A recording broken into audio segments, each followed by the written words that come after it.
tell you, I'm going to do a show here. I'm going to do twice what you paid for this thing.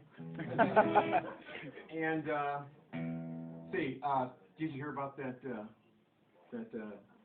dyslexic devil worshiper sold his soul to Santa? Well, I'll do a couple of tunes, and I'm gonna do, I think, a little bit of a Christmas story for you a little bit after this, and I think you know, what kid doesn't like a Christmas story, right? Any kids out there? Yeah. Good, yeah. All right, then cool your heels, all right? Do what your parents say. So you think the world don't know you nothing. Okay. And in honor of this song, I wore my deer hunting shirt. Yeah. Yeah. And don't get me wrong, I'm a vegan. I don't eat the filthy things. I just shoot them out of my car window, you know. I got a little Salt Lake up in Topanga there. If you want to come with me, I got the 243 Winchester, sit there with a 6-pack. You know, we just sit in the car and shoot deer. They come right up to you. Anybody can do it.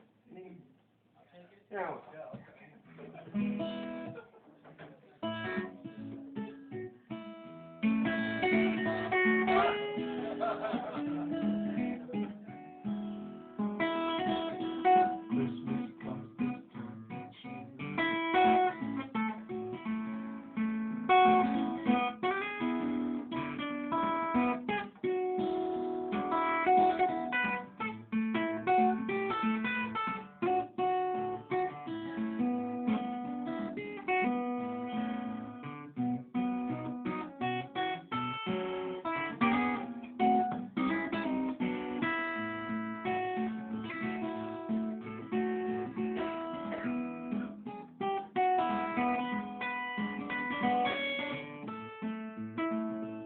When I Rudolph the red-nosed reindeer, he had a very shiny nose.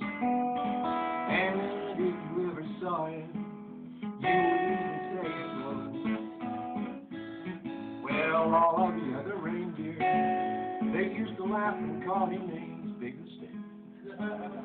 They would never let poor Rudolph play in any reindeer games. Then one foggy Christmas Eve, Santa came to say, "Oh, Rudolph, your nose so bright, I want you to guide my sleigh tonight." Oh, then how the reindeer loved him, but they found it was too late, because they teased poor Rudolph. His reindeer heart was filled with hate. And that takes us to sort of a little bit of the real story about Rudolph. The rest of it, there's a lot more, a lot more.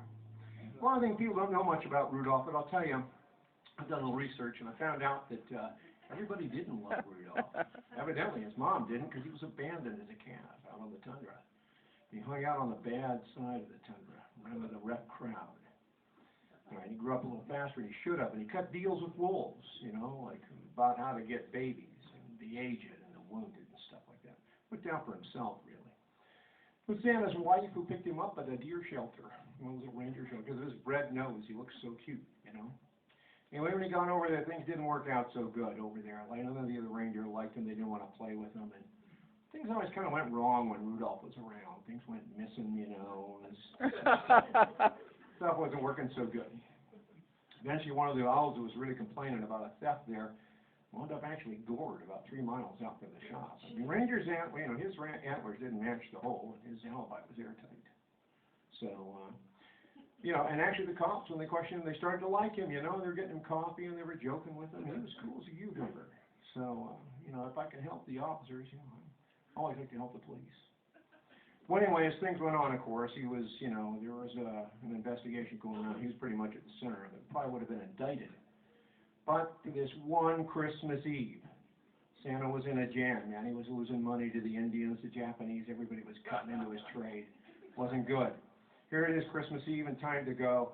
All of a sudden, what's he got but a whiteout, a polar whiteout. Don't know if you've ever seen one of these things, but they are bad. You're lucky if you can see 10 yards in front of you. So he comes to Rudolph and he says, "Look, I know we've had our differences. I know things haven't always gone right, but hey, figure it this way. You owe me. I got you out of the pen, right? You know? You would have been like a roast on some Norwegian's table. You would have had a deer hide on his bulldog seat." And Rudolph says, "Look, let me see if I understand this right, Santa. Here's the way she goes, Nick. It's like you won't have me over for dinner. I don't get to play reindeer games. You keep me in a stall that I can throw the cat through the back wall of. I get, hind titty on everything, crappy hay. Nobody likes me, And that's all right. That's nothing to me. But you did bail me out of the pen, I got to say.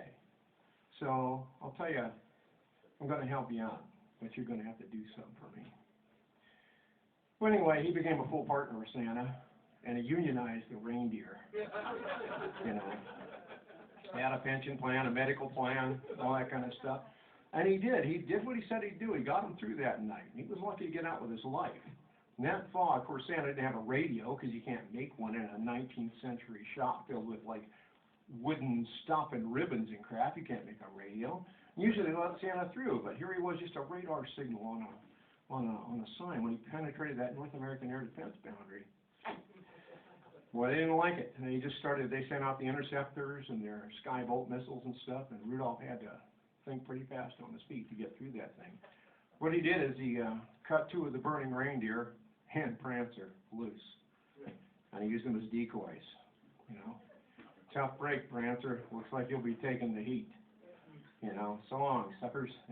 But he got out. And the way he told it, there could have been 9 dead reindeer or 3. That's the way it was going to be. There weren't going to be none. So they got out. They made it all right. And got through there, and he opened a window for them, escaped, and they got their toys delivered.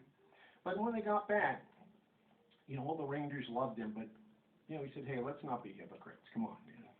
Let's not do that." So things didn't go well for Santa. He started going under. He needed more money, and the reindeer found that their union wasn't so good. Their wages were cut for union dues, and what they owed for health insurance was a lot more on what they told they were going to need, and they had to borrow out of their pension fund.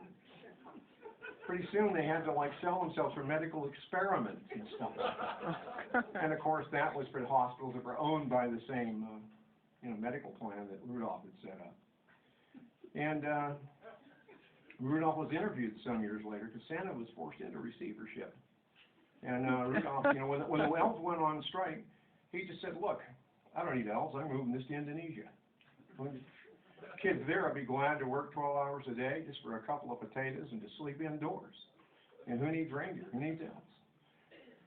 So when last he left, there was Santa he saw in Fairbanks, Alaska, sleeping on a piece of cardboard in an alley with an old carpet over him. And Rudolph went up there and he says, "Hey, Nick, you don't look so good. But I'll tell you what, I'm going to help you out one more time. I'm going to give you $100 here. Here's a C-note. And I bought you a taxi cab. You're going to need it. And I want you to go find a good flock, get yourself cleaned up, get some clean clothes on. Get back here, and I'll be your first fare. You can drive me to the airport." And he kind of chuckled and shook his head and said, "Man, the great Santa, look at that. A broken down rummy scumbag sleeping in his hack. Who'd have thought?"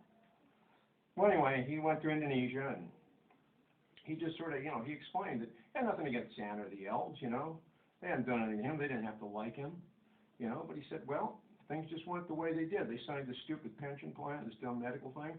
Said I wouldn't have done it, but they did. But in my book, a sucker has no business with money.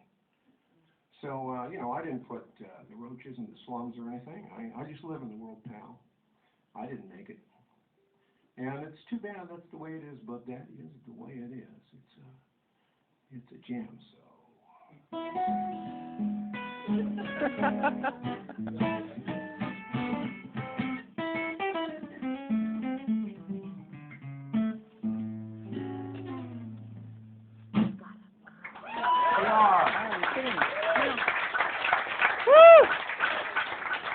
I'll give you one more quick one.